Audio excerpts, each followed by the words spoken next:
Assalamualaikum warahmatullahi wabarakatuh.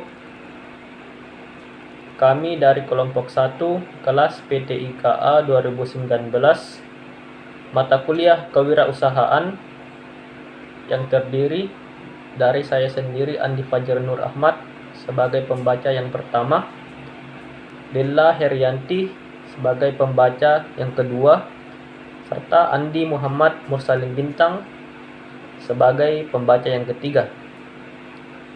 Adapun judul materi kelompok kami yaitu perencanaan usaha. Sebelum masuk ke materi, adapun pendahuluan yaitu sebagai berikut.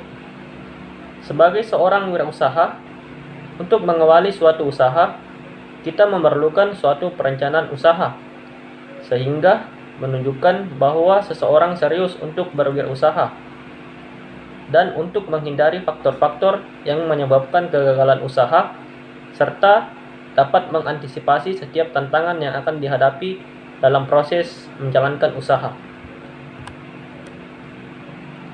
Baik, kita masuk ke materi.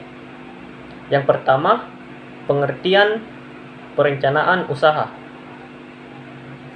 Menurut Norman M. Scarborough dan Thomas W. Zimmer tahun 1993 dalam Suryana tahun 2003 mengemukakan bahwa definisi wirausaha sebagai berikut. Wirausaha adalah orang yang menciptakan bisnis baru dalam menghadapi risiko dan ketidakpastian dengan maksud untuk memperoleh keuntungan dan pertumbuhan dengan cara mengenali peluang dan mengombinasikan sumber-sumber yang diperlukan untuk memanfaatkan peluang tersebut. Selanjutnya saya akan melanjutkan bagian pembahasan yang mana pentingnya rencana usaha.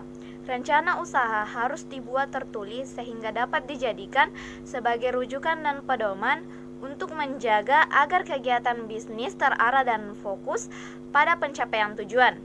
Dengan membuat suatu penilaian terlebih dahulu sebelum melakukan investasi yang kemudian dituangkan secara tertulis melalui laporan, maka manfaat yang bisa diperoleh dari perencanaan bisnis ini adalah bisa digunakan sebagai pedoman untuk mengetahui apakah kegiatan bisnis yang dijalankan itu memungkinkan dan memiliki kelayakan untuk dijalankan, serta berapa waktu yang dibutuhkan untuk mewujudkannya, serta dapat dijadikan sebagai alat pengawasan. Menurut Bygrave tahun 1994, ada beberapa alasan penting mengapa seseorang harus menyusun perencanaan usaha.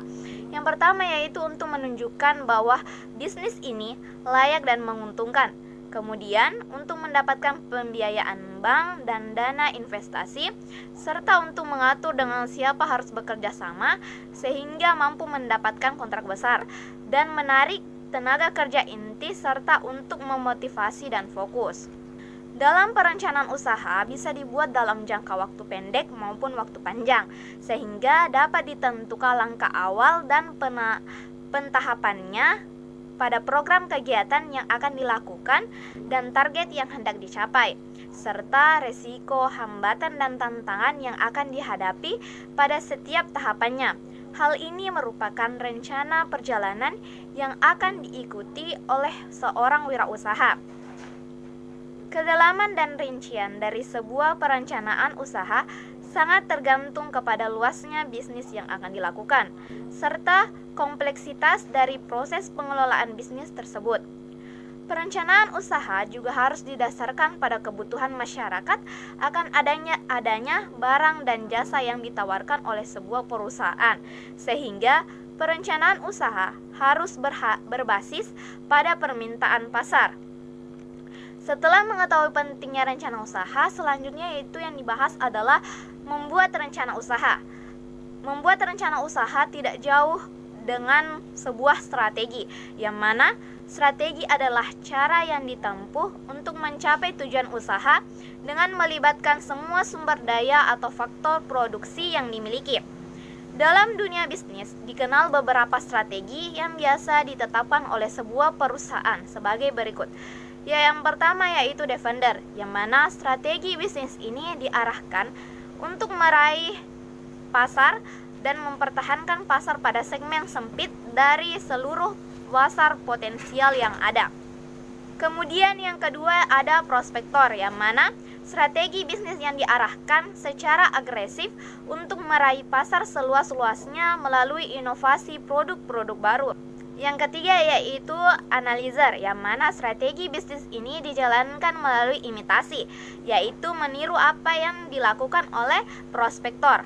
Strategi bisnis ini bertujuan untuk meraih keuntungan dengan minimalkan resiko. Yang keempat itu ada kepemimpinan dalam biaya. Strategi bisnis yang diarahkan untuk meraih pasar seluas-luasnya melalui harga produk yang semurah-murahnya. Yang kelima itu ada diferensiasi, yang mana strategi bisnis ini diarahkan untuk meraih pasar seluas-luasnya melalui keunikan produk yang dihasilkan. Dan yang terakhir adalah fokus, yang mana strategi bisnis ini diarahkan dalam segmen pasar yang sempit yang dijalankan melalui fokus dalam kepemimpinan biaya atau fokus dalam diferensiasi. Selanjutnya, sifat dan manfaat perencanaan usaha. Suatu perencanaan usaha yang baik pada umumnya memiliki sifat diantaranya 1. Fokus, artinya perencanaan usaha dibuat berdasarkan visi, misi tertentu, serta tujuan yang jelas. Kedua, rasional dan faktual, artinya perencanaan usaha dibuat berdasarkan pemikiran yang masuk akal, realistik, berorientasi masa depan, serta didukung dengan fakta-fakta yang ada. Ketiga, berkesinambungan dan estimasi, artinya perencanaan usaha dibuat dan dipersiapkan untuk tindakan yang berkelanjutan, serta perkiraan-perkiraan tentang kondisi di masa yang akan datang. Keempat, preparasi dan fleksibel, artinya perencanaan usaha dibuat sebagai persiapan, yaitu pedoman untuk tindakan-tindakan yang akan dilaksanakan yang disesuaikan dengan lingkungan bisnis yang dihadapi. Kemudian yang kelima, operasional, artinya perencanaan usaha dibuat sesederhana mungkin, rinci serta dapat dilaksanakan. Apabila suatu perencanaan usaha memiliki sifat-sifat seperti di atas, maka dengan membuat perencanaan usaha akan diperoleh beberapa manfaat. Di antaranya 1. Pekerjaan atau aktivitas dapat dilakukan secara teratur dan dengan tujuan yang jelas. Kedua, menghindari pekerjaan atau aktivitas yang tidak produktif serta penggunaan sumber daya yang lebih efisien. Ketiga, menyediakan alat evaluasi untuk menentukan berhasilan usaha. Keempat, menyediakan landasan untuk pengawasan dan upaya perbaikan. Artinya, perencanaan usaha digunakan untuk menjamin bahwa tujuan yang telah ditetapkan tercapai. Kemudian, proses perencanaan usaha. Ada 4 langkah dalam proses perencanaan usaha, yaitu 1. Mengidentifikasi peluang usaha. Pada umumnya suatu produk berpotensi untuk laku dijual dan menguntungkan apabila penawaran untuk produk tersebut masih lebih kecil dari permintaannya. Peluang usaha muncul ketika permintaan pasar lebih besar dari penawarannya. Jadi, peluang usaha dicirikan oleh masih adanya permintaan pasar untuk produk tersebut. Kedua, menentukan jenis usaha yang akan dijalankan.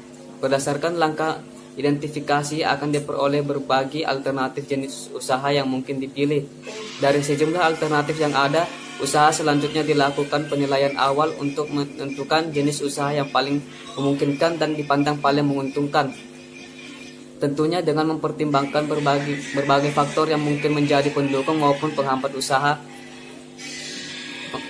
Pertimbangan yang perlu diperhatikan diantaranya jumlah modal dan sumber modal yang diperlukan, ketersediaan bahan baku baik secara kualitas, kuantitas maupun kontinuitasnya, ketersediaan tenaga kerja yang diperlukan, prospek pemasaran produk yang dihasilkan, cara-cara pendistribusian, daya beli masyarakat terhadap produk yang dihasilkan, serta selera konsumen. Ketiga, melakukan studi kelayakan usaha. Studi kelayakan usaha atau SKU atau feasibility study adalah cara yang ditempuh untuk menentukan layak tidaknya suatu gagasan usaha dilaksanakan. Maksud layak di sini dilihat dari berbagai aspek seperti aspek pasar dan pemasaran, aspek produksi, aspek finansial, aspek organisasi dan manajemen. Kemudian yang keempat, membuat proposal usaha. Langkah terakhir dalam proses perencanaan usaha adalah membuat proposal usaha. Proposal usaha adalah dokumen tertulis dari perencanaan usaha. Itulah hasil presentasi dari kelompok kami. Lebih dan kurangnya mohon dimaafkan. Wabillahi taufiq wal hidayah. Wassalamualaikum warahmatullahi wabarakatuh.